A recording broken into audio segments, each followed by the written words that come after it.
बिस्मिल्लाहिर्रहमानिर्रहीम अस्सलामुअलैकुम स्टूडेंट्स। आज की इस वीडियो में हम डिस्कस करने जा रहे हैं 11th क्लास फिज़िक्स।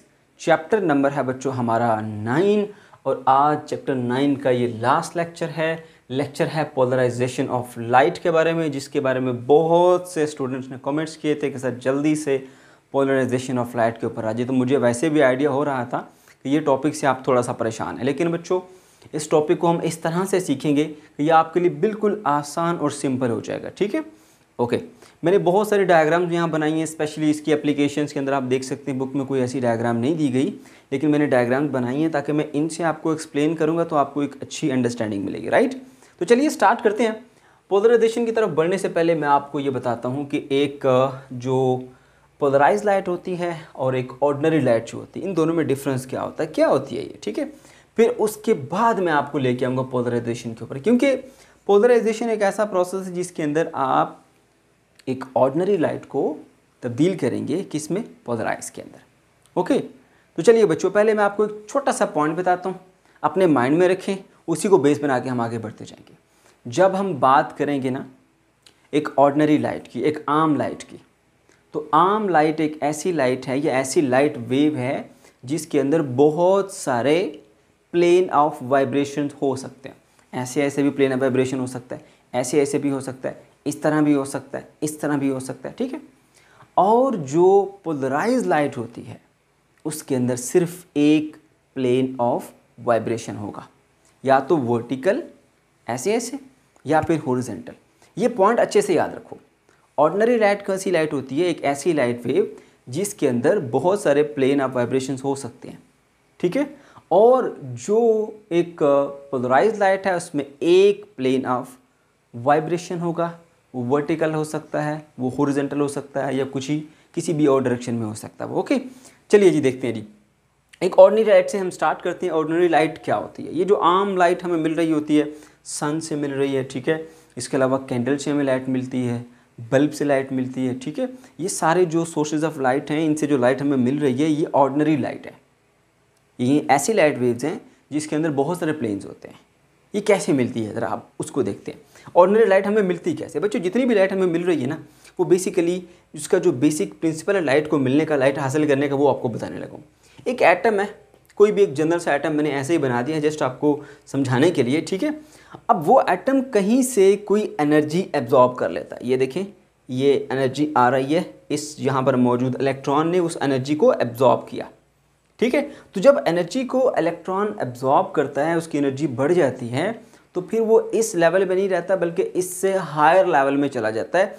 इसको ग्राउंड स्टेट कहते हैं। ठीक है, ये ग्राउंड लेवल कह लें आप, इस लेवल को छोड़ के वो ऊपर चला जाता है। ठीक है, एक बड़े लेवल के अंदर। तो देखिए यहाँ से शिफ्ट होके एक बड़े लेवल में ये इलेक्ट्रॉन आ गया। अब इस एटम को हम एक्साइटेड एटम कहते हैं। और यहाँ पर जो इलेक्ट्रॉन आ गया ना, ये इलेक्ट्रॉन ज़्यादा देर तक यहाँ पर टिकेगा नहीं, वेरी शॉर्ट टाइम के लिए यहाँ पर होता है, और उसके बाद क्या करता है, वापस ये चला जाता है अपनी ग्राउंड स्टेट के अंदर। ये देखिए यहाँ से ये होल बन गई, यहाँ से इलेक्ट्रॉन निकल गया, वापस अपनी जगह के ऊपर आ गया। तो जैसे जब ये एक लोअर स्टेट से हायर स्टेट में जंप करता है तो उस वक्त ये एनर्जी को एब्जॉर्ब करता है। जैसे आपके पास पैसे आ जाएंगे ना, तो आप अपने मोहल्ले को छोड़ देंगे, ठीक है, और किसी अच्छी जगह पे, किसी अच्छे सेक्टर में जाके घर ले लेंगे, क्योंकि आपका लेवल अप हो चुका है ना। ऐसा ही होता है ना, इलेक्ट्रॉन भी ऐसा ही करता है। जब उसके पास एनर्जी आ गई, उसने छोटा घर छोड़ दिया और बड़े घर में चला गया। इसी तरह से बच्चों अब यहाँ पर अगर ये देखा जाए तो ये शॉर्ट टर्म के लिए होता है, फिर ये क्या करता है, यहाँ से वापस चला जाता है और एनर्जी को जो उसने एब्जॉर्ब की थी उसको एमिट कर देता है। ये जो ब्लू कलर की लाइट अभी बाहर आ रही है ना, ये इसको फोटोन कहते हैं, ये होती है लाइट। इस तरह से लाइट जो है वो प्रोड्यूस होती है। यानी जब इलेक्ट्रॉन एक लोअर ऑर्बिट से चला जाता है, सॉरी एक हायर ऑर्बिट से जंप कर जाता है लोअर में, हायर से लोअर में, ठीक है, तो उसमें से एनर्जी निकल जाती है। वो एनर्जी बेसिकली फोटॉन या आप कह सकते हैं सिंपली लाइट होती है। राइट, अच्छा, अब जो हमारे पास ये ऑर्बिट्स होते हैं, आपका क्या ख्याल है सिर्फ एक ही प्लेन में होते हैं? कोई ऐसे होता है, कोई ऐसे वर्टिकल होता है, कोई इस डायरेक्शन में होता है, कोई इस डायरेक्शन में होता है, मुख्तलिफ डायरेक्शन में होते हैं ये। ठीक है, अब अगर कोई ऐसा फोटॉन है या ऐसी हमें लाइट एनर्जी निकल रही है जहाँ पर ट्रांजिशन हुई है एक हॉरिजेंटल ऑर्बिट से, यानी ऐसे ऑर्बिट थे इस तरह के, और वहाँ से एक हायर से लोअर में वो जंप कर गया और फोटॉन को इमिट किया, तो वहाँ पे मान लीजिए हमारे पास पोलराइज लाइट मिलेगी, जो कि जिसका प्लेन ऑफ पोलराइज कौन सा होगा, हॉरिजॉन्टल। ठीक है, वो पोलराइज लाइट ही मिलेगी। अब ये सिर्फ एक नहीं है, और भी शेल हैं, वो भी इलेक्ट्रॉन खारिज करेंगे। हो सकता है एक वर्टिकल ऑर्बिट से एक इलेक्ट्रॉन निकल के आता है, अब उसका जो प्लेन ऑफ ऑसिलेशन होगा या प्लेन ऑफ वाइब्रेशन होगा वो वर्टिकल होगा। इसी तरह कोई और एक एंगल पे भी हो सकता है। ये सारे फोटॉन्स निकल रहे होते हैं, मिल के लाइट बनाते हैं। अब ये सारे मिलते हैं तो कोई वर्टिकल है, कोई हॉरिजॉन्टल है, ठीक है, कोई बीच में इनके दरम्यान में कहीं पा जाता है। तो इस तरह जब ये मिलते हैं ना, तो फिर हमारे पास एक ऑर्डिनरी लाइट बनती है और उसके बहुत सारे प्लेन आ जाते हैं। वर्टिकल प्लेन भी उसमें होगा, हॉरिजॉन्टल प्लेन भी होगा, और भी बहुत सारे प्लेन हो सकते हैं मुख्तलिफ एंगल्स के ऊपर, राइट। डिपेंड करता है इन ऑर्बिट्स के ऊपर कि ये ऑर्बिट्स किस डायरेक्शन में है। तो इस तरह से हमें जो है वो एक ऑर्डिनरी लाइट मिलती है। इसके अलावा इलेक्ट्रॉन की ऑसिलेशन से, ठीक है, इलेक्ट्रॉन की ऑसिलेशन से इलेक्ट्रोमैग्नेटिक फील्ड हमारे पास बनती है, इलेक्ट्रोमैग्नेटिक वेव कह रहे हैं आप, ठीक है। अब ये देखिए, ये जो ब्लू कलर की आपको नज़र आ रही है, ठीक है, इसके बारे में आप क्लास 10th में पढ़ चुके हैं। ये बड़ा बेसिक सा कंसेप्ट है इलेक्ट्रोमैग्नेटिक वेव का, क्लास 10th में आपने सीखा था चैप्टर नंबर 1 में, ठीक है। वहाँ पे आपने देखा था कि हमारे पास ये इलेक्ट्रिक फील्ड है, ये ब्लू कलर के ऐसे, ठीक है, यानी मान लीजिए कि ऐसे ऐसे जो है ना इलेक्ट्रिक फील्ड वर्टिकली ऑसिलेट कर रही है, ठीक है। तो इसका जो प्लेन ऑफ वाइब्रेशन है वो वर्टिकल है, ठीक है, और इस इलेक्ट्रिक फील्ड से मैग्नेटिक फील्ड प्रोड्यूस होती है, और वो मैग्नेटिक फील्ड जो है वो क्या है, वो हॉरिजॉन्टल है, इस तरह से, ये ऐसे ऐसे यूँ जा रही है, ऐसे। फिर से देखें, इलेक्ट्रिक फील्ड ऐसे ऐसे ऊपर से नीचे, अप एंड डाउन, वर्टिकल, ठीक है, वर्टिकल प्लेन ऑफ वाइब्रेशन, और जो मैग्नेटिक फील्ड है उसका ऐसे ऐसे हॉरिजॉन्टल, ठीक है, ऐसे। बात समझ गए? ओके, तो ये दोनों मिलते हैं ना जब प्लेन, तो अब हमारे पास ये जो लाइट है इसमें दो प्लेन ऑफ वाइब्रेशन आ गए, वर्टिकल भी और हॉरिजॉन्टल भी। ये लाइट हमारे पास कहलाएगी ऑर्डिनरी लाइट, समझ गए? अच्छा, अब बात करते हैं कि पोलराइज लाइट क्या होती है। अब मैं क्या करता हूँ जी, इसके सामने एक मैंने ख़ास किस्म की क्रिस्टल रख दी है, ठीक है। इस क्रिस्टल को हम पोलराइड क्रिस्टल कहते हैं, मैंने यहाँ पे मेंशन भी किया नहीं, पोलराइड क्रिस्टल। इसकी खूबी ये होती है कि ये कोई एक ख़ास प्लेन ऑफ वाइब्रेशन को ही अलाउ करता है, एक को, चाहे आप कोई सा भी ले लो इससे। तो हमने इसको इस तरह अरेंज किया कि ये जो वर्टिकल प्लेन ऑफ वाइब्रेशन है ये इसमें से पास कर जाए, तो जो रेड है हॉरिजॉन्टल वो फिर इसमें से पास नहीं कर सकता, ठीक है। ये पोलराइड क्रिस्टल क्या है, ये एक ख़ास किस्म की क्रिस्टल होती है, ठीक है बच्चों, जो सिर्फ एक plane of vibration of light को अलाउ करती है गुजरने के लिए, बाकियों को ब्लॉक करती, रोक देती है। तो यहाँ पर इसने रेड को रोक दिया यहीं पे। आगे हमारे पास ये देखिए जी, अब ये जो लाइट हमारे पास आ रही है इसमें एक प्लेन ऑफ वाइब्रेशन है, वो प्लेन ऑफ वाइब्रेशन क्या है, वर्टिकल, ऐसे ऐसे आप देख सकते हैं। तो मैंने यही तो बात आपको समझाई थी कि हमारे पास ऑर्डिनरी लाइट और जो एक पोलराइज लाइट होती है उसमें डिफरेंस ये है कि ऑर्डिनरी लाइट में एक से ज़्यादा प्लेन होते हैं, काफ़ी सारे प्लेन हो सकते हैं, लेकिन जो पोलराइज लाइट होती है उसमें एक ही प्लेन ऑफ वाइब्रेशन होगा, जैसा कि यहाँ पे आप देख सकते हैं, सिर्फ और सिर्फ इसके अंदर वर्टिकल प्लेन ऑफ वाइब्रेशन है, ठीक है। अच्छा, ये बन जाती है हमारे पास पोलराइज लाइट, और ये पहले क्या थी, ये हमारे पास क्या थी, एक ऑर्डिनरी लाइट। उम्मीद है आपको ऑर्डिनरी लाइट और पोलराइज लाइट का समझ में आ गया होगा। फिर से बता देता हूँ, ऑर्डिनरी लाइट के अंदर बहुत सारे एक से ज़्यादा प्लेन ऑफ वाइब्रेशंस होते हैं, लेकिन ऑर्डिनरी जो पोलराइज लाइट है उसमें सिर्फ एक प्लेन ऑफ वाइब्रेशन होता है। बस मेरे ख्याल से अब इस पर हमें मज़ीद बात नहीं करनी चाहिए, ये पॉइंट आपका क्लियर हो जाना चाहिए।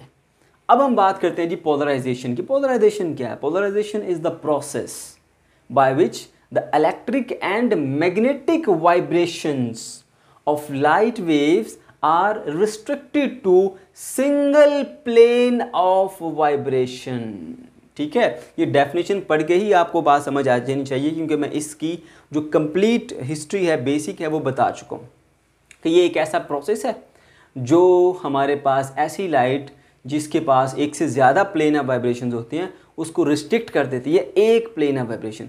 अब ये जो लाइट है इसके अंदर उसने कहा इलेक्ट्रिक एंड मैग्नेटिक वाइब्रेशन। अब देखिए, ये जो ब्लू कलर की है ये इलेक्ट्रिक और जो रेड कलर की है ये मैग्नेटिक, ये मैंने लिखा भी है, दो आ गए ना प्लेन ऑफ वाइब्रेशन इसके अंदर, तो वो उसको क्या कर देती है जी, रिस्ट्रिक्ट कर देती है, किस में, सिंगल प्लेन में। तो ये जो प्रोसेस है कि जिसमें हम इस ऑर्डिनरी लाइट को चेंज करते हैं एक पोलराइज लाइट के अंदर, कि ऑर्डिनरी लाइट में जितने भी प्लेन से सब खत्म करके एक प्लेन सिर्फ अलाउ किया जाए कि एक प्लेन में चली जाए आगे, यानी ऑर्डिनरी से पोलराइज में चेंज कर दिया। मेन आइडिया ये, मेन कंसेप्ट ये है, ठीक है।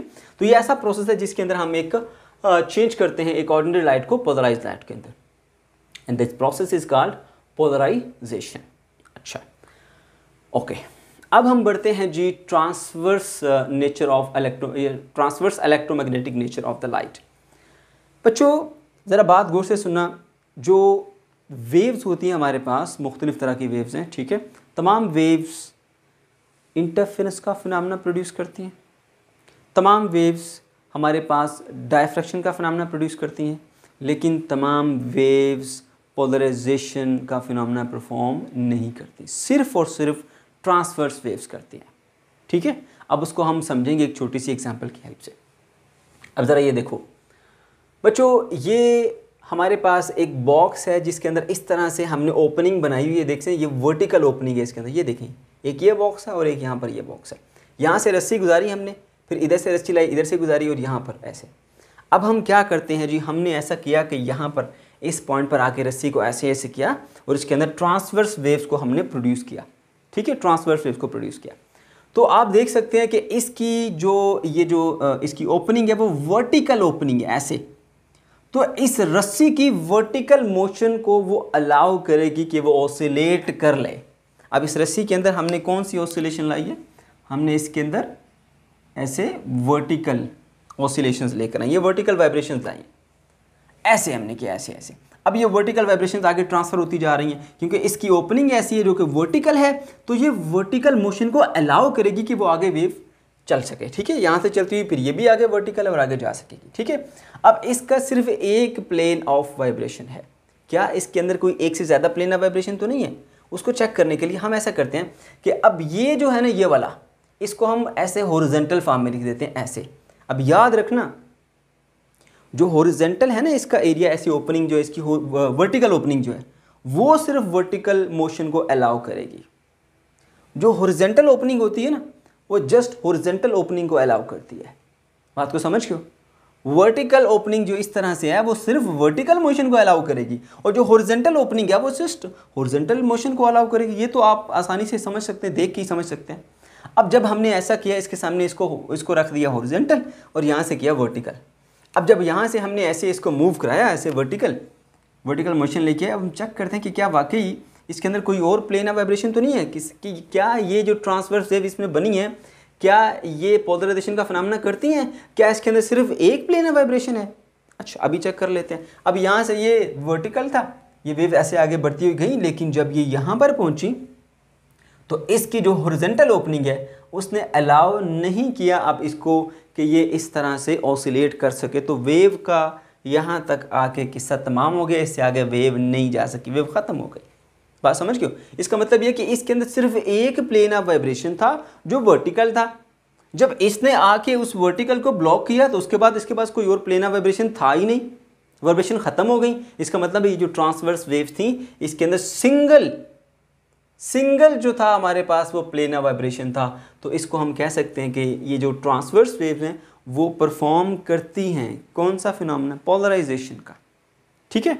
अच्छा, अब एक बात याद रखें, ये मैंने कहा कि इसका जो प्लेन ऑफ वाइब्रेशन है ना, ठीक है, वो एक होना चाहिए, एक प्लेन ऑफ वाइब्रेशन में ऑसिलेट करे। लेकिन ये भी याद रखना कि ये प्लेन ऑफ वाइब्रेशन जो है वो in the direction of propagation of wave नहीं होना चाहिए, यानी जिस तरफ को वेव चल रही है उस तरफ को नहीं होना चाहिए। बात समझ क्यों? अच्छा, अब यहाँ पे अगर हम इसकी बजाय लॉन्गिट्यूडनल वेव्स को ट्राई करना चाहें और यहाँ पर हम एक स्प्रिंग को, इस रस्सी को रिप्लेस कर दें एक स्प्रिंग के साथ, ठीक है बच्चों। अब मैं क्या करता हूँ, अब मैंने इसके अंदर ट्रांसवर्स वेव्स प्रोड्यूस नहीं करनी, उस स्प्रिंग के अंदर मैंने क्या करना है, मैंने उसके अंदर प्रोड्यूस करनी है लॉन्गिट्यूडनल वेव। उसके लिए मैं क्या करूँगा, मैं इस तरह की मोशन परफॉर्म करूँगा, ऐसे ऐसे, ठीक है, ऐसे ऐसे, सही है। अब जब मैं ऐसे ऐसे करूँगा तो इसके अंदर आप देखो वेव किधर को चलेगी, वेव इस डायरेक्शन को चल रही है आगे को, और जो प्लेन ऑफ ऑसिलेशन है इसका, या प्लेन ऑफ वाइब्रेशन कह लें आप उसको, वो किधर है, इसके साथ पैरेलल अलोंग द डायरेक्शन है। तो इस सूरत में हमारे पास पोलराइजेशन का फिनोमेना प्रोड्यूस नहीं होता, ठीक है। अब आप इसको चाहे सीधा रखें, चाहे इसको दोनों को हॉरिजॉन्टल रखें, चाहे दोनों को वर्टिकल रखें, चाहे एक को वर्टिकल दूसरे को हॉरिजॉन्टल रखें, इसकी सेहत पे कोई असर नहीं पड़ता, ये आगे गुजर जाएगा, ठीक है। तो यहाँ पर एक क्वेश्चन ये भी बनता है हमारे पास, शॉर्ट क्वेश्चन, कि क्या जो साउंड होता है, साउंड, क्या वो पोलराइजेशन का फिनोमेना प्रोड्यूस करता है या नहीं करता? तो आंसर है नो, क्योंकि साउंड वेव लॉन्गिट्यूडनल नेचर रखती है और लॉन्गिट्यूडनल नेचर जो है वो पोलराइजेशन का फिनोमेना जो है वो परफॉर्म नहीं करते। उसकी लॉजिक ये है कि उसके अंदर जो प्लेन ऑफ वाइब्रेशन होता है वो in the direction of propagation of wave है, जो कि नहीं होना चाहिए। बात समझ गए? तो ये एक आसान तरीका था इस क्वेश्चन का आंसर करने का, ठीक है।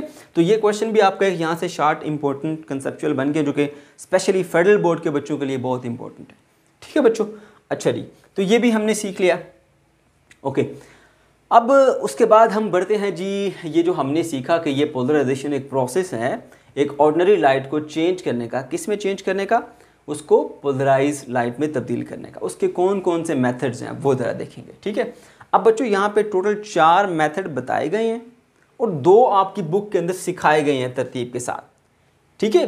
2 को उन्होंने स्किप कर दिया, लेकिन मैं थोड़ा सा आपको आइडिया उसके बारे में ज़रूर दे दूंगा ताकि आपको पता हो कि ये क्या होता है, ठीक है। 4 मेथड है जी हमारे पास जिसके ज़रिए हम पोलराइजेशन का फिनोमेना प्रोड्यूस कर सकते हैं, यानी एक ऑर्डिनरी लाइट को पोलराइज लाइट में तब्दील कर सकते हैं, राइट। जिसमें एक है सिलेक्टिव एब्जॉर्प्शन, नंबर 2 है हमारे पास रिफ्लेक्शन फ्रॉम द सरफेस, ठीक है। नंबर 3 है जी हमारे पास refraction from the crystal, and number 3 पे आज नंबर 4, सॉरी ये नंबर 4 है, मैंने बाय मिस्टेक 3 लिख दिया इसको ऐसे, ठीक है। अब नंबर 4 पे आ जाता है जी हमारे पास स्कैटरिंग बाय पार्टिकल, ठीक है। जो टेनी पार्टिकल्स हैं उनसे स्कैटरिंग जो होती है वेव्स की। ये 4 तरीके हैं हमारे पास, ओके। अब 1 बाय 1 हम इसको डिस्कस करेंगे। सबसे पहले हम बात करेंगे जी सिलेक्टिव एब्जॉर्प्शन की। बहुत ही आसान, बहुत ही सिंपल सा मेथड है इसका। अब बच्चों जो थ्योरी है वो आप लोगों ने बुक से ही लिखनी है, अगर नहीं लिख सकते तो मुझे कमेंट्स करके बताएं, मैं एक नोट्स बना के इस टॉपिक के पूरे वो मैं आपको जो है वो उसी यूट्यूब के ऊपर ही मैं शेयर कर दूंगा, ठीक है। आप वहाँ से देख सकेंगे, ठीक है, जहाँ पे हम पोस्ट वगैरह लगाते हैं, ओके।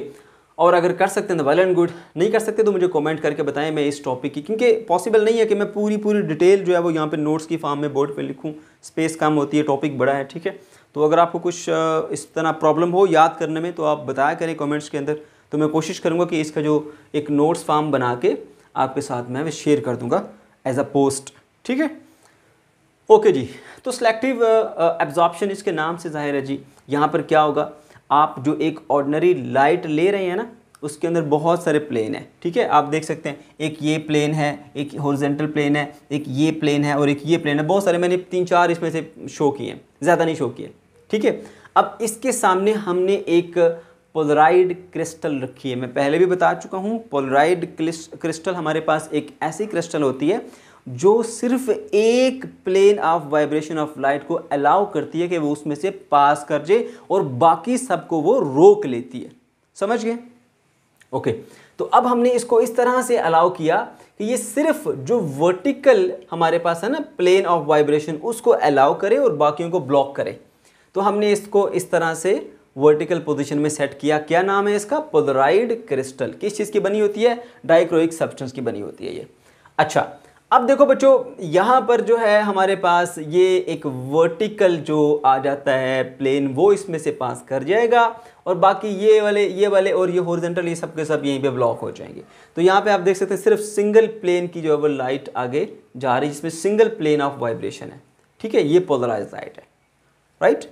अगर आप चाहें एक और इसके सामने ऐसे ही वर्टिकल वे में रख दें एक और पोलराइड, ठीक है, तो वो भी क्योंकि सिर्फ वर्टिकल को ही अलाउ करता है तो ये हैं ही सारी वर्टिकल, तो सब की सब उसमें से गुजरेंगी इस तरह से सीधा सीधा। तो ये आपने चेंज कर दिया बच्चों एक ऑर्डिनरी लाइट को एक पोलराइज लाइट के अंदर, जिसमें पहले बहुत सारे प्लेन थे और अब हमारे पास सिर्फ एक प्लेन है, राइट। अच्छा, उसके बाद फिर हमारे पास अब सेकंड केस आता है। सेकंड केस में हमारे पास फिर से एक ऑर्डिनरी लाइट है। मैं आपको सिर्फ बताना चाहता हूँ कि यहाँ पर क्या होता है।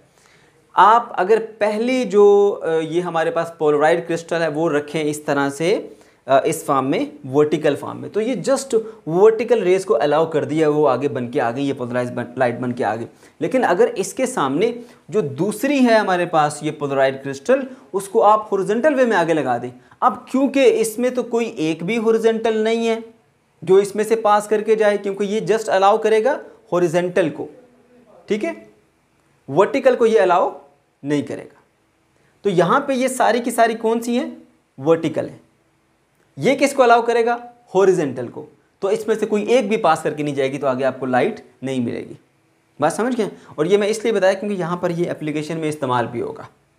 ओके जी, तो ये पहला देखिए कितना आसान था। हमने सिंपली एक पोलराइड क्रिस्टल जो ली उसको सामने रख के एक ऑर्डिनरी लाइट को चेंज कर दिया पोलराइज लाइट के अंदर। अब जो सेकंड मेथड है ये ज़रा समझना बच्चों आपने, इसका जो एक और नेम है जो एज ए शॉर्ट क्वेश्चन पूछा जा सकता है वो है जी हमारे पास ब्रिस्टल्स लॉ। ठीक है, इस तरह भी ये पूछा जा सकता है, तो उसको बहुत अच्छे तरीके से समझना है। ओके बच्चों, अब ये जी सेकंड हमारे पास मेथड आ जाता है पोलराइजेशन बाय रिफ्लेक्शन। रिफ्लेक्शन के जरिए आपने पोलराइजेशन करनी है। अब ज़रा ये देखें ज़रा गौर से, मान लीजिए ये हमारे पास इसी तरह की जो एक आ जाती है इलेक्ट्रोमैग्नेटिक वेव आ जाती है, लाइट वेव। ठीक है, उसके अंदर एक वर्टिकल और एक हॉरिजॉन्टल प्लेन है। ठीक है, एक को मैंने ब्लैक से शो किया, एक को मैंने ब्लू से शो किया।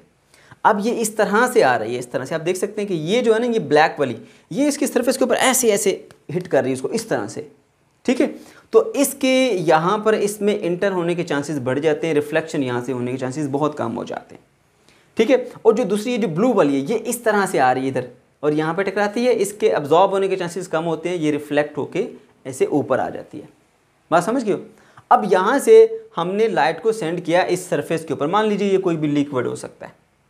ओके, यहाँ से इसकी सरफेस से ये रिफ्लेक्ट होके एक प्लेन की जो है वो वेव्स इधर चली गई और बाकी जो है वो इधर चली गई। अब ये जो हमें मिली है ना ये पोलराइज तो है मगर ये पार्शियली पोलराइज होती है, यानी इसमें कुछ हद तक दूसरी वाली ये जो वर्टिकल ब्लैक कलर की मैंने शो की वो भी शामिल होती हैं। फिर आप क्या करते हो? आप ये करते हो, ये जो एंगल ऑफ इंसिडेंट है ना, ये नॉर्मल के साथ जो एंगल ऑफ इंसिडेंट बन रहा है, आई से एंगल ऑफ इंसिडेंट, पी से पोलराइजेशन। ठीक है, अच्छा एंगल ऑफ इंसिडेंट को आप चेंज करते हो, एक खास एंगल ऑफ इंसिडेंट आएगा कि जिसके ऊपर आपको ये सारी की सारी जो लाइट है वो पोलराइज मिलेगी, कंप्लीटली पोलराइज लाइट मिलेगी आपको। समझ गए? अच्छा, और उस वक्त जो है वो हमारे पास एक 90 डिग्री का एंगल बनेगा इस रिफ्लेक्टेड रे में और इस रिफ्रैक्टेड रे में। किस वक्त? जब ये लाइट कंप्लीटली पोलराइज होकर बाहर आएगी, पार्शली नहीं कंप्लीटली।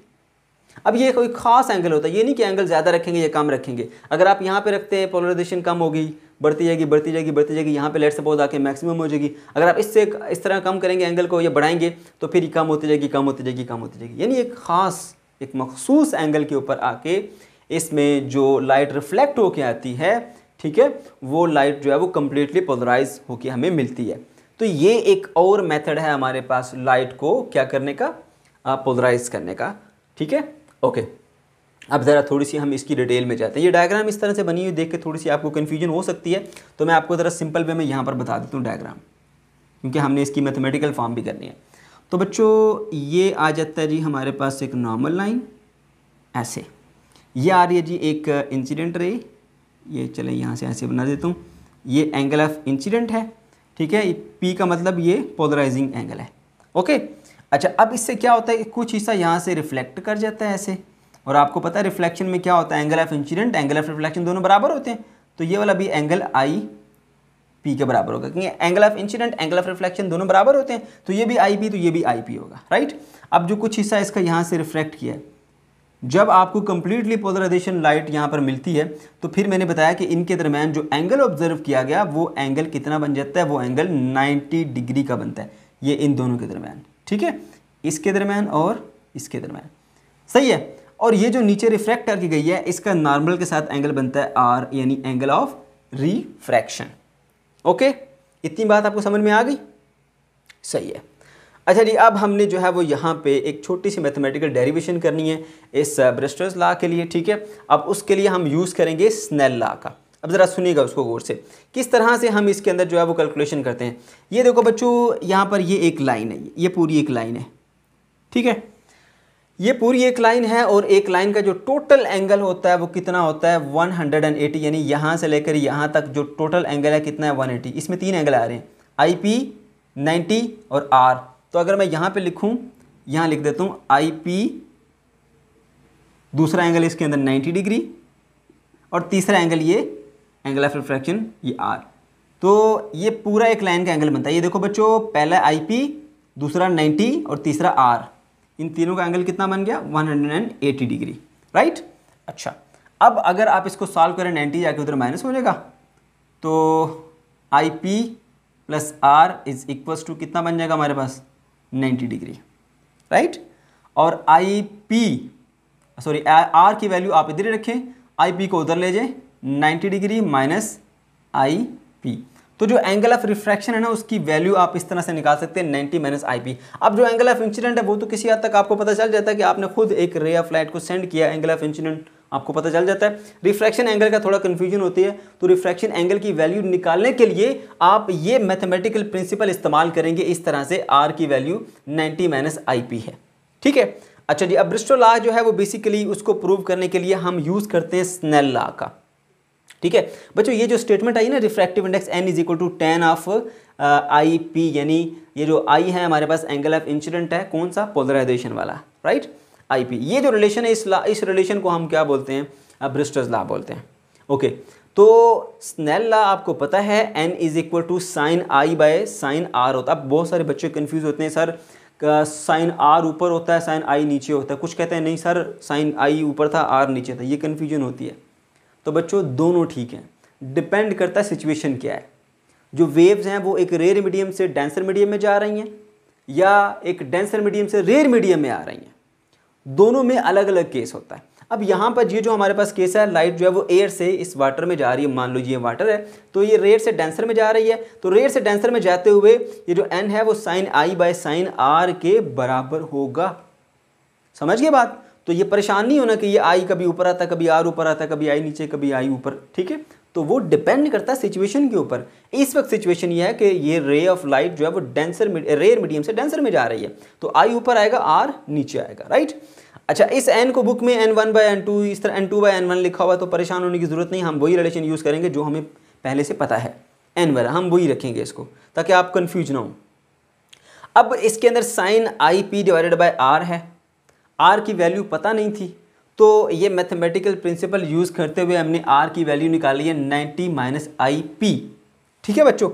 अब बच्चों यहाँ पर जो आर है उसकी वैल्यू है 90 माइनस आई, ठीक है।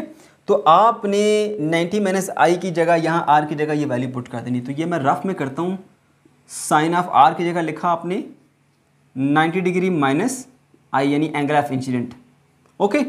अच्छा, अब यहाँ पे एफएससी के जो प्री इंजीनियरिंग के स्टूडेंट्स हैं उनके लिए तो मसला नहीं, उनको ये फार्मूला आता होगा साइन अल्फा माइनस बीटा, लेकिन जो प्री मेडिकल के स्टूडेंट्स हैं उनके लिए कन्फ्यूजन होती है, उनको ये फार्मूला नहीं पता होता, तो उनको मैं बता देता हूँ बच्चों। मान लो ये पहला एंगल है अल्फा, दूसरा एंगल है बीटा, तो ये फार्मूला होता है sine of alpha minus beta का, वो बराबर होता है sine alpha cos beta, sine alpha cos beta, ठीक है, ओके। फिर यहां माइनस है तो आएगा माइनस, फिर आप एक्सचेंज करेंगे, अब कॉस अल्फा आएगा और साइन ऑफ बीटा यानी आई पी आएगा। तो कॉस 90 डिग्री पे होता है 0, ये 0 इससे मल्टीप्लाई होगी पूरी टर्म 0, साइन 90 पे होता है 1 कॉस ऑफ आई पी, ठीक है। तो ये आपके पास sine 90 minus angle of incident I is equal to cos of I P बन गया, ठीक है।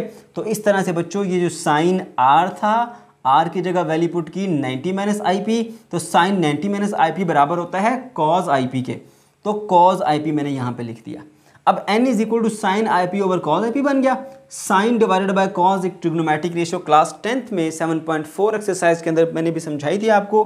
तो साइन बाय कॉस क्या होता है, हमारे पास tan होता है, right. So n is equal to tan of I P, तो ये चीज़ें मैंने यहाँ पे लिखी, देखो n is equal to sine I P by cos I P, तो साइन बाय कॉस बनता है tan, तो n is equal to tan I P. ये n यहाँ पर रिफ्रैक्टिव इंडेक्स है, ठीक है। और यहाँ पर ये I जो है वो एंगल ऑफ इंसिडेंट, इंसिडेंट कौन सा एंगल, जब पोलराइजेशन हुई, इसलिए मैंने आई पी लिखा, ठीक है बच्चों। तो ये जो हमारे पास एक मैथमेटिकल रिलेशन है इसको हम ब्रिस्टल्स लॉ कहते हैं, ठीक है, बात समझ गए। अच्छा, अब अगर इसके मुताबिक अगर आपको एंगल ऑफ इंसिडेंट का पता है तो आप इसका रिफ्रैक्टिव इंडेक्स फाइंड कर सकते हैं, ठीक है। और अगर आपको रिफ्रैक्टिव इंडेक्स का पता है तो आप एंगल ऑफ इंसिडेंट फाइंड कर सकते हैं, राइट। अच्छा, अब अगर हम ये सपोज कर लें आपकी बुक के मुताबिक अगर n यानी रिफ्रैक्टिव इंडेक्स की वैल्यू 1.55 है, वो आप पुट करें n की जगह पे, तो फिर आपको जो हमारे पास एंगल ऑफ इंसिडेंट है वो मिल जाता है 57 डिग्री, यानी रिफ्रैक्टिव इंडेक्स की वैल्यू पुट करके आप एंगल ऑफ इंसिडेंट निकाल सकते हैं, ओके बच्चों, ओके। तो अब हम चलते हैं जी आगे। ये हमने देख लिया जी, ये है हमारे पास ब्रिस्टल्स लॉ, ये भी पेपर में आ सकता है शॉर्ट क्वेश्चन में। अब नेक्स्ट जो कुछ रह गए हैं टॉपिक बच्चों, उनको भी ज़रा देख लेते हैं। ये मैं इसको रेज कर देता हूँ जो मैंने एक्स्ट्रा लिखा है, ताकि आप लोगों के लिए प्रॉब्लम ना बने। ओके बच्चों, अब जो रिमेनिंग टॉपिक्स हैं उसमें एक है जी स्कैटरिंग बाय टाइनी पार्टिकल। ये तो बहुत आसान और सिंपल सा है। मान लीजिए कि भाई ये एक हमारे पास ऑर्डिनरी लाइट है, वो आ रही है, मुख्तलिफ डायरेक्शंस हैं उसकी ऐसे, ठीक है। उसके सामने जो कोई एक छोटा सा पार्टिकल है, जब ये इस पार्टिकल पे टकराती है, टकराने के बाद डिफरेंट डायरेक्शंस के अंदर हमारे पास वेव्स निकलती हैं और उनका जो प्लेन होता है वो सेम होता है। ये फ़र्ज़ कर लें इस प्लेन में निकलती है ऐसे ऐसे, ठीक है। तो इधर से जो निकलेगी इधर को, उसका भी एक ही प्लेन होगा वाइब्रेशन का। स्कैटरिंग से जो ये निकल रही है हमारे पास, इसके प्लेन जो है वो सेम होते हैं, ये इस तरह से, ठीक है।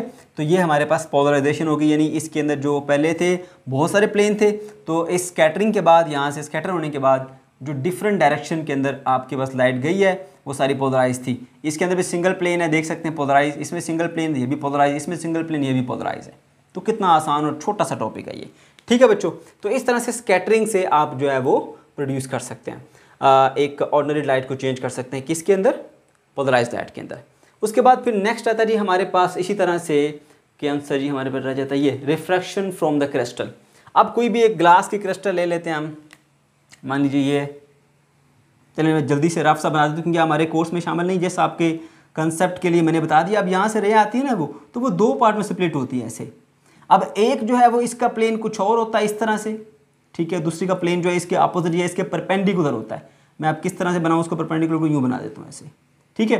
तो ये जब इसमें से रिफ्रैक्ट करती है, तो रिफ्रैक्ट करने के बाद ये जो दो पार्ट में स्प्लिट होती है, रिफ्रैक्ट होने के बाद एक जो पार्ट है उसका जो प्लेन ऑफ है वो कुछ और होता है, यानी परपेंडिकुलर होता है दूसरे से, लेकिन ये दोनों की दोनों जो है वो पोलराइज होकर मिलती हैं। इस तरह से आप एक जो ऑर्डिनरी लाइट है उसको पोलराइज लाइट के अंदर तब्दील कर सकते हैं। ये बस आपके लिए एक एक्स्ट्रा इन्फॉर्मेशन के तौर पे बताया, लेकिन पेपर में ये नहीं आ सकता, ठीक है, क्योंकि आपके कोर्स में ये पढ़ाया नहीं गया। ओके, बस नाम लिखा हुआ है इसका। तो बच्चों इस तरह से हमने जो मेथड से इसके वो भी सीख लिए। उसके बाद हम बात करते हैं जी इसकी एप्लीकेशंस की। बहुत आसान सी सिंपल सी एप्लीकेशन है। एप्लीकेशन नंबर 1 पे आ जाते हैं, रिड्यूसिंग ग्लेयर। भाई सिंपल सी बात है, आप गाड़ी चलाएं रात के टाइम, सामने से कोई गाड़ी आ रही है या कोई सामने से टार्च ऐसे आपकी तरफ करे तो आपकी आंखों में बहुत ज़्यादा चमक आती है, ठीक है, बहुत ज़्यादा ग्लेयर आती है। अब आप बल्ब की तरफ देख नहीं सकते, उसकी इतनी ज़्यादा चमक होती है, आपकी आंखों में सारी आ रही होती है, ठीक है, तो आप उसको देख नहीं पाते। इस तरह जब आपकी आंखों में बहुत ज़्यादा लाइट आती है जो कि ऑर्डिनरी लाइट हो, ठीक है, मुख्तलिफ उसके अंदर जो प्लेन ऑफ वाइब्रेशंस हों, तो फिर आप जो है वो उसमें एक चमक सी पैदा होती है, ग्लेयर पैदा होती है, जिससे आप चीज़ों को सही से देख नहीं पाएंगे। तो फिर क्या करेंगे, आप पोलराइज ग्लासेस का इस्तेमाल करेंगे, ठीक है। इसके अंदर इसी तरह का मटेरियल लगा होता है जो एक ख़ास जो प्लेन ऑफ वाइब्रेशन है उसकी लाइट वेव्स को अलाउ करता है उसमें से गुजरना, बाकी को ब्लॉक कर देता है। तो इस तरह से जो ग्लेयर होती है वो ख़त्म हो जाती है। तो पहला जो एप्लीकेशन बहुत ज़्यादा जो यूज़ में आने वाली है वो ये है रिड्यूसिंग द ग्लेयर, कि ये ग्लेयर को रिड्यूस करने के लिए हम पोलराइजेशन का प्रोसेस करते हैं, ठीक है। तो आपके जो ग्लासेस हैं, ये जो इसमें जो है वो ख़ास किस्म की मटेरियल लगाया जाता है जो सिर्फ एक या प्लेन ऑफ ऑसिलेशन को अलाउ करता है, बाकी को ब्लॉक कर देता है। तो आप रात के टाइम भी अगर ग्लासेस ये पहनते हैं तो आप ग्लेयर से बच सकते हैं, ठीक है, जो बहुत ज़्यादा आंख में चमक पैदा होती है। अच्छा, तो बच्चों दूसरा है जी हमारे पास ऑप्टिकल एक्टिविटी, ठीक है। अब ये बुक में डायग्राम नहीं बनी हुई, आप बनाएंगे तो बहुत अच्छा इंप्रेशन पड़ेगा आपका, ठीक है, और दूसरा आपको समझने में भी बड़ी आसानी होगी, ठीक है। बच्चों ऑप्टिकल एक्टिविटी क्या है, बेसिकली ये जो एक डिवाइस होती है जिसे हम कहते हैं पोलरीमीटर, ठीक है, पोलरीमीटर कहते हैं। ये जो कभी आप चले जाए ना इंडस्ट्री में, स्पेशली जहाँ पे वो गन्ने का रस वगैरह निकाल के चीनी बनाते हैं ना, शुगर बनाते हैं, ठीक है, तो वहाँ पर जो एक शुगर केन का जो जूस आता है ना, उस जूस को टेस्ट किया जाता है कि इसके अंदर जो है वो हमें कितनी, यानी इसके अंदर कितनी मिकदार में शुगर है, कितनी हम क्वांटिटी में इससे शुगर हासिल कर सकते हैं, इस चीज़ को चेक करने के लिए वो करते हैं। तो वो जो प्रोसेस कर रहे होते हैं वो यही प्रोसेस कर रहे होते हैं, ठीक है। अच्छा, ये क्या प्रोसेस है, किस तरह से होता है, ये मैं आपको बताता हूँ ज़रा। होता यूँ है कि आप कोई मटेरियल लेते हैं, जैसे क्वार्ट्ज है या हमारे पास ये शुगर सोल्यूशन है या शुगर केन जूस कह लें आप, ठीक है, किसी बेकर में डाल के या किसी भी चीज़ में डाल के आपने ऐसे रख दिया। अब आपने एक ऑर्डिनरी लाइट ली, उस ऑर्डिनरी लाइट को पहले आपने किस में चेंज किया, पोलराइज लाइट के अंदर चेंज किया। कैसे चेंज किया, ये हमारे पास जो पोलराइड क्रिस्टल्स हैं, पोलराइड क्रिस्टल को हमने ऐसे अरेंज किया कि जस्ट ये वर्टिकल जो हमारे पास प्लेन की जो वाइब्रेशन वाली लाइट वेव्स हैं उनको आने देगा, ठीक है, जिसका प्लेन ऑफ वाइब्रेशन जो है वो वर्टिकल है जस्ट। तो ये पोलराइज होकर लाइट जब इसमें से पास करेगी तो इसके अंदर से पास करने के बाद वो हल्का हल्का सा ऐसे रोटेट होना शुरू हो जाएगी और रोटेट होके अब सामने भी आपने जब ये रखा ना, दोनों का प्लेन आपने ऐसे रखा था, अगर ये सीधा रखा ना इस तरह से तो दूसरा बिल्कुल सीधा इसके बैक पे ऐसे, तो आपको वो लाइट नज़र नहीं आएगी। फिर आप क्या करते हो, इसको थोड़ा सा रोटेट करते हो, रोटेट करके देखते हो कि ख़ास एंगल तक रोटेट करने के बाद आपको वो लाइट नज़र आना शुरू होगी। इसका मतलब ये कि ये रेज़ ऑफ लाइट आज सीधी रही थी इस तरह से, लेकिन हल्का सा ट्विस्ट हो गई इसमें से, इस सॉल्यूशन में से गुजरने के बाद, ठीक है। और जितना ट्विस्ट हुई आपने वो एंगल यहाँ से चेक कर लेना होता है, वो एंगल आपने मेजर कर लेना होता है, ठीक है। तो ये इस मटेरियल जैसे शुगर सॉल्यूशन होगा या क्वार्ट्ज की क्रिस्टल है, उसमें से गुजरने के बाद ये हल्का सा ट्विस्ट कर जाती हैं, इसे मुड़ जाती हैं, थोड़ी सी अपनी डायरेक्शन चेंज कर लेती हैं, ठीक है, टर्न कर जाती हैं, सही है। और ये जो इसका एंगल ऑफ रोटेशन है ना, जिस एंगल पर ये रोटेट करती है, वो डिपेंड करता है अबाउट द कंसंट्रेशन, यानी अगर इसमें चीनी की कंसंट्रेशन ज़्यादा होगी, ठीक है, उसी रिस्पेक्ट से ज़्यादा रोटेशन शो करता है। अगर इसमें चीनी की मिकदार या इस जो शुगर केन का जूस है उसमें कंसंट्रेशन कम होगी, ठीक है, तो फिर ये जो इसकी रोटेशन जो है वो कम होगी। अब रोटेशन से वो अंदाज़ा लगाते हैं इंडस्ट्री वाले कि भाई ये जो हम जो गन्ना ख़रीद रहे हैं इसके अंदर से जो जूस निकलेगा वो हमारे लिए कितना यूज़फुल है, वो हमें कितनी ज़्यादा पैदावार देगा, कितनी उसकी यील्ड होगी, बात समझो। तो इस काम के लिए ये यूज़ करते हैं, इसको हम बोलते हैं जी ऑप्टिकल एक्टिविटी, ठीक है। क्या होता है जी, हम एक जो है वो ऑर्डिनरी लाइट का सोर्स लेते हैं, उसको पोलराइज लाइट में चेंज करते हैं, एक किसके ज़रिए, एक पोलराइड के ज़रिए, जो एक प्लेन की वेव को आगे भेजता है। आगे वो सॉल्यूशन हमने रखा शुगर केन का या कोई क्वार्ट्ज क्रिस्टल या कोई भी मटेरियल जिसमें से आपने लाइट को पास कराना है, जब वो उसमें से गुजर के जाती हैं तो वो स्लाइटली ऐसे टर्न कर जाती है, ऐसे उसके अंदर जो है वो थोड़ी सी रोटेशन आ जाती है। जब इसमें रोटेशन आती है तो यहाँ पर आप इस क्रिस्टल को यहाँ से आने वाली जो रोटेट हुई जो एक लाइट है, ठीक है, आप इसके सामने लगा हुआ जो सेकंड पोलराइड है इसको रोटेट करके इस एंगल पे लेके आते हैं कि इसका एंगल इसके साथ मैच कर जाता है। अब जितना वो रोटेट हुआ वो रोटेशन आपको पता चल जाती है, ठीक है। इस तरह आप पता चलाते हैं कि इसके अंदर कितना जो है वो रोटेशन हुई है इसकी लाइट की, ओके। और उस लाइट की रोटेशन की हेल्प से आप क्या करते हैं जी, आप जो है वो देख सकते हैं कि कितना इसके अंदर चीनी की कितनी मिकदार मौजूद है, कितनी कंसंट्रेशन जो है वो मौजूद है। बात समझ गए? तो उम्मीद है कि आपको ये भी समझ में आ गया होगा कि ये हमारे पास ये जो पोलैरीमीटर है ये क्या चीज़ है, ओके। अब हम बढ़ते हैं जी, नेक्स्ट है हमारे पास कर्टनलेस विंडो। ये भी मैंने पिक्चर्स खुद से बनाई हैं बच्चों, आपकी जस्ट अंडरस्टैंडिंग के लिए। उम्मीद करता हूँ कि आपको ये पिक्चर से समझ आ जाएगा। अब ये जी हमारे पास समझ लीजिए कि दो तरह की ग्लास की दोनों तरफ जो है ये दो शीट्स लगी होती हैं, ठीक है, जिसके अंदर पोलराइज मटेरियल या आप यही कह लें, चलो समझने के लिए हम कहते हैं भाई पोलराइड क्रिस्टल लगी होती हैं उसके अंदर, ठीक है। अब जो एक है ना उस वाल के उस एंड पे जो विंडो है ये जो ब्लू कलर की है, इसके अंदर आपने जो यूज़ किया है पोलराइड, उसको इस तरह अरेंज किया कि वो वर्टिकल लाइट की जो रेज हैं उसको अलाउ करेगा अंदर आते हुए और बाकी सबको ब्लॉक करेगा, ठीक है। और जो सामने वाला है उसको भी आपने स्टार्टिंग में ऐसे रखा कि वो भी वर्टिकल लाइट को, जो रेड कलर की मैंने बनाई है वो भी वर्टिकल लाइट को अलाउ करता है। अब दोनों वर्टिकल में, ये देखो अगर दोनों वर्टिकल में होगी तो ये सारी की सारी जो इसमें से गुजरी वो इसमें से भी गुजर के भी आगे जाएंगी। तो इस तरह आपकी विंडो ओपन होगी जब वो इस सिचुएशन में दोनों होंगे ये क्रिस्टल्स, ठीक है। और लाइट जो है वो यहाँ से गुजरती जाएगी और गुजरते हुए आपके कमरे में रोशनी आ जाएगी। तो आपका कमरा ऐसे जैसे आपने आगे से जो कर्टन है वो हटाए हुए हैं, विंडो आपकी ओपन है, रोशनी अंदर आ रही है, ठीक है। अब जब आप विंडो को बंद करते हैं, हम तो आगे कर्टन्स कर देते हैं ना, अब कर्टन्स नहीं कर रहे हैं। यहाँ पे क्या करेंगे, इसको इस पॉइंट से पकड़ के ना ऐसे घुमाएंगे, इतना घुमाएंगे 90 डिग्री तक, ये देखो इस पोजीशन से इस पोजीशन पर आ गया। अब क्या हुआ, अब जो पीछे वाला हमारे पास ग्लास है जो वो अलाउ कर रहा है वर्टिकल को, सिर्फ बाकियों को ब्लॉक कर रहा है, और जो सामने वाला है वो हॉरिजॉन्टल को अलाउ करने वाला है, वो और सबको ब्लॉक करेगा। अब भाई पीछे वाले ने तो आने दिया, किसको आने दिया, उसने वर्टिकल को आने दिया, मगर आगे हमने इसकी हॉरिजॉन्टल अरेंजमेंट कर दी, उसने इसको ब्लॉक कर दिया। तो अब क्या होगा, लाइट आएगी नहीं अंदर, ठीक है। तो अब लाइट जो है वो ब्लॉक हो चुकी है। पीछे वाले ने सिर्फ उन रेस को आने दिया जो वर्टिकल थी। अब आगे भी अगर वर्टिकल लगी होती तो ये रूम में आ जाती, आगे हमने इसकी डायरेक्शन चेंज करके हॉरिजॉन्टल में कर दी तो लाइट ब्लॉक हो गई। अब ये आपके कर्टन लगाए बिना ही आपने कमरे में रोशनी को आने से रोक लिया और आपका रूम ऐसे ही जैसे आपने आगे कर्टन्स लगाए हुए। समझ गए? उम्मीद करता हूँ आपको ये पॉइंट समझ में आ गया होगा। उसके बाद बच्चों ये हेडलाइट में ग्लेयर, अब ये सेम टू सेम वही कंसेप्ट है, आपको खुद करना चाहिए, ठीक है। अब आपको पता है अगर हेडलाइट आ रही है जो गाड़ी सामने से आ रही है तो बहुत ज़्यादा वो इरिटेट करती है, ठीक है। तो पोलराइज लाइट का इस्तेमाल कर लें, या हमने कुछ ऐसा करें उसके ग्लास के अंदर जो है वो सामने जो लगा है उसके अंदर कुछ ऐसा कर दें कि उसमें से जो लाइट निकले वो पोलराइज होकर बाहर निकले ताकि वो ग्लेयर प्रोड्यूस ना करे और नुकसान से हम बच सकते हैं। फिर आता है लास्ट में स्ट्रेस एनालिसिस या फोटो इलास्टिसिटी। यहाँ से फोटो इलास्टिसिटी का भी क्वेश्चन आपसे पेपर में पूछा जा सकता है, तो अच्छे तरीके से सीखिए बच्चों इसको। स्ट्रेस एनालिसिस क्या होता है बच्चों? कुछ हमारे पास मटेरियल्स होते हैं जैसे ग्लास की या प्लास्टिक की शीट्स हैं, जब उनके ऊपर कोई स्ट्रेस आ जाती है, कोई दबाव आ जाता है, ठीक है, तो कहीं से उसके अंदर प्रेशर पड़ गया। अब हम जानना चाहते हैं कि कहीं पे इसमें प्रेशर तो नहीं पड़ रहा है, क्या हो रहा है। तो जिसके ऊपर प्रेशर आ जाए या कोई स्ट्रेस आ जाती है ना बच्चों, जब उसमें से लाइट पास करती है तो वो लाइट की जो रिफ्रैक्शन है वो डबल हो जाती है, ठीक है। अब अगर आप ऐसे पोलराइड्स को क्रॉस वे में रख के उसको जज करेंगे with the help of white light, तो आपके पास जो है वो कलर फ्रिंजेस अपेयर होंगी। वो कलर फ्रिंजेस जब अपेयर होंगी तो आपको पता चल जाएगा कि इस क्रिस्टल के या इस बॉडी के इस हिस्से के ऊपर स्ट्रेस मौजूद है, ठीक है। इस प्रोसेस को हम क्या बोलते हैं जी? स्ट्रेस एनालिसिस बोलते हैं, ठीक है। और इसका दूसरा नाम जो है वो क्या है? Photo elasticity. तो बच्चों ये था हमारा आज का टॉपिक। अगर आपको कोई कन्फ्यूजन है या किसी किस्म का कोई प्रॉब्लम है तो कमेंट सेक्शन के अंदर आप ज़रूर पूछ सकते हैं। अल्लाह हाफिज़।